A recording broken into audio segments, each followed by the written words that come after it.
All right, so now we're up to chapters 18 and 19. I'm doing them both together because 18 is just a couple of pages. And what happens in 18 is that there's a woman named Sarah Borginis who is a historical figure who was reportedly a very tall woman, like 6 feet, just a big boned woman, very tall, not someone you trifle with. And she is aware of the idiot, James Robert is his name, who's the brother of Cloyce Bell, in the cage that they've been dragging along. And she and a couple of other women at the Yuma ferry camp decide to release him. They go into the cage, they pull him out, they burn the cage, and then they take him into the river and dunk him down into it and wash all the shit that he's basically been in his own feces and eating it. So they wash him off in the river, and they pull him back up. It's kind of like a baptism or a rebirth. He gets a new life, no longer in the cage. He's finally released from the cage. And then at night, he wanders back into the river. He seems to like it, but he wanders back into it and is in danger of drowning. But the judge happens to be out there and sees him and walks into the river and pulls him up by his heels and hits his back like a newborn baby to get the water out of his lungs, and then pulls him back out. For some reason, the judge takes a liking to him. And that's it for this chapter, this sort of death and rebirth of the idiot who now has a new life of freedom outside the cage. Then comes the chapter 19, where things get pretty wild. And so what happens then in chapter 19 is that Lincoln, the doctor, has been running the ferry, and now they take it away from him, and they start charging. The doctor had been charging $1, which is about $30 today, to ferry people across the Colorado to the other side. Now Glanton gets in and takes charge of the ferry, and he charges $4, so something over like $120 now to get across, which is a complete ripoff. The river actually at this point isn't very deep. You could cross it with your head still above the water. I've looked at it, 1850 images of the river. There was danger of flooding. I know that in the town of Yuma, it floods in a very dangerous way. My step-grandfather lost his wife in a flood in Yuma, who she drowned. So it's an unpredictable and dangerous river. But at this point, you could cross and still make it. But of course, most people don't want to do that. So people come and they pay the price. But then after a while, Glanton decides to just start robbing them. So they show up, they beat them, kill them, take all their possessions, and now they're piling up this mass of money, gold and silver coins, and all kinds of objects that settlers have come. This is the gold rush now. This is 1850, 4950. This is the gold rush, and people are anxious to get over to California and get the gold out of them, their hills. Americans will do anything for money. And Spangler was right when he dismissed Americans as dollar trappers. No past, no future. He was pretty much correct about that. The entirety of America was built chasing the dollar bill. The entire Southwest was taken from the Mexicans for money, for the gold and the silver. Americans don't do anything if there's no money involved. We're an incredibly shallow, empty culture with no future. Most of our towns, especially in the Southwest with global warming, will be ghost towns in a century or two. The whole Southwest will be uninhabitable and full of ghost towns. Phoenix will be a giant ghost city. It's getting hotter and hotter and hotter there every year. The only reason it was there was to make money off of off the mines and growing the citrus trees. It's pretty sad. America is, in general, it's a pretty sad place of shallow, trivial, materialistic people. And the Glanton gang sort of mirrors that in caricaturized form, but these were real guys, and this really happened here, this scene at the ferry. So what happens is that then Webster, Toadvine, and David Brown set out for San Diego to go get supplies and provisions. They leave with a train of mules to go get provisions. They cross the desert without incident, and then they get into San Diego, and when they get there, they get into some trouble. They get drunk, and the alcalde, who's the magistrate, puts them in jail, and puts Webster and Toadvine in jail. Not David Brown. David Brown is still wandering around, and then he goes to the alcalde, and he demands their release. And the alcalde says, no, that's not going to happen. So he goes to a farrier, which is a blacksmith, and he has a double-barreled shotgun, a very beautiful rifle. You can look up a picture of an 1850 double-barreled shotgun. It's a very beautiful piece of equipment. And so he takes this double-barreled shotgun to the farrier, and he wants him to saw it off about 18 inches off the barrel, which does not make the gun. There's a popular misconception that sawing off a shotgun makes it more powerful. It does not. All it does is make it portable. It's easier to hide. It's easier to conceal. It's not as heavy to carry. And the farrier says, I'm not going to touch that gun. That's a beautiful gun, and I'm not about to ruin it. And Davy Brown says, all right, well, what will I pay you? How much would I pay you to saw the barrel off? And he says, well, if somebody wanted to do it, you'd pay, I suppose $1 would be fair, $30 in other words. Brown puts down a couple of gold coins worth about $75, and the farrier still refuses to do it. And he says, all right, get lost. And he does it himself. So the farrier leaves in terror, and he starts sawing off, puts it in a vise and starts sawing off the barrel with the intention of using it to get Webster and Toadvine out of jail.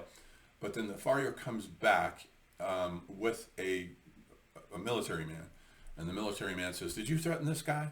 And Brown says, nope, didn't threaten him, just told him I'd beat the shit out of him. And the lieutenant says, well, isn't that a threat? And he says, it wasn't a threat, it was a promise. And then the farrier leaves, and Brown says, I guess he's dropped all the charges. He's terrified, and rightfully so. Brown is a pretty vicious character. So he goes back with the intention to the alcalde of getting Toadvine and Webster out, but they've already been released. So they are released. And then they spend a time drinking in this is San Diego. They're drinking, and Brown, drunk out of maliciousness, pours some aguardiente on a soldier's head, throws his cigar at him, and lights him on fire. And just watches the poor guy burn to death. Brown thinks it's funny. That's the kind of shitheads, these scumbags that these people are. And so then Brown gets imprisoned for that. He's put in jail, and the soldier is a young kid who comes to feed him, or the guard rather, not the soldier. He's the guard. He comes to feed him, and Brown gives him the bag of money that's hanging around his neck, gives him this bag of money, and he says, I know where $30,000 more are. You and I could be partners, and I can take you to where it is. And the kid falls for it, so lets him out of jail, and the two leave. And as they're leaving, Brown is behind him on his horse, and he takes out the double-barreled shotgun and blows the kid's head off. Then he goes and takes the bag of coins back, cuts off the kid's ears, and then adds it to a necklace of ears around his neck. Most of these guys in the Glanton gang are wearing necklaces of human body parts, ears and whatever, hearts, which is interesting because in Aztec myth, the goddess Coatlicue, Coatl means serpent. Coatlicue is the Aztec equivalent of Kali, the dark goddess in India, who wears a necklace of human heads around her neck, whereas Coatlicue wears a necklace of human hands and hearts, because this is part of the cult of ripping out hearts. The Aztecs would cut out hearts and offer them to her, just as in India there was a cult of beheading people and offering the heads to Kali in human sacrifice. And so Coatlicue, instead of a head, has a double pair of rattlesnakes for her head, and she's a terrifying goddess. But she gives birth parthenogenetically to Huitzilopochtli, whose sister is Coilxauhqui, and Coilxauhqui is the moon goddess, and she becomes impregnated just by a ball of feathers, and then Huitzilopochtli springs fully formed out of her, like Athena from the head of Zeus, and he slays his sister, Coilxauhqui, cuts off her head, and then as she's tumbling down the hill, her body falls into pieces. She's the moon goddess. The moon falls into pieces over the month and then reassembles itself. And Coatlicue is the earth goddess, and Huitzilopochtli is the sun that slays the moon. As it rises, it chases the moon away.